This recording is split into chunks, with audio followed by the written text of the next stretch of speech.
Joining me tonight, Republican Congressman French Hill, a member of the House Committee on Financial Services. Great to have you with us. There's so much going on here. Donald Trump today saying that all of this is because Donald Trump, these attacks, terrorist attacks that are with increasing frequency occurring on U.S. soil, because of weak leadership in Washington, specifically President Obama's. Well, he's talked about the need for extreme vetting, I think was the term he's used. And in the House of Representatives, we passed a bill last December that would call for enhanced vetting of everyone coming in from Syria and Iraq. I supported that bill, but I also introduced an additional bill that said any country that has high risk, as designated by the Department of State, should have enhanced vetting, which I define as the FBI director tells us these people present no risk to our country. Right. Or in the case of the FBI director saying that all of the other countries that are jihadist or endured radical Islamist terrorism, as Donald Trump has said, should be extreme. Those immigrants should be extreme vetting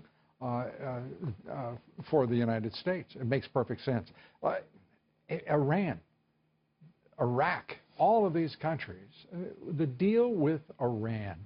I keep hearing everybody in this administration talk about what a great deal it is. Meanwhile, Iran and its officials are saying they're going to counter every move this administration and any U.S. government makes.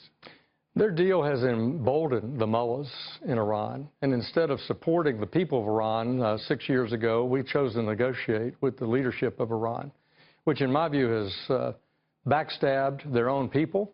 And just recently, last week, President Obama said that they had to give cash to the Iranian government, euros and francs, true hard cash, because we have no ability to wire transfer them money to settle a long ago settlement. Pallets of currency delivered on unmarked aircraft in the middle of the night. No statutory basis. No statutory basis. We are giving money to the largest state sponsor of terrorism that can be used to advance Assad in Syria, Hezbollah on the West Bank.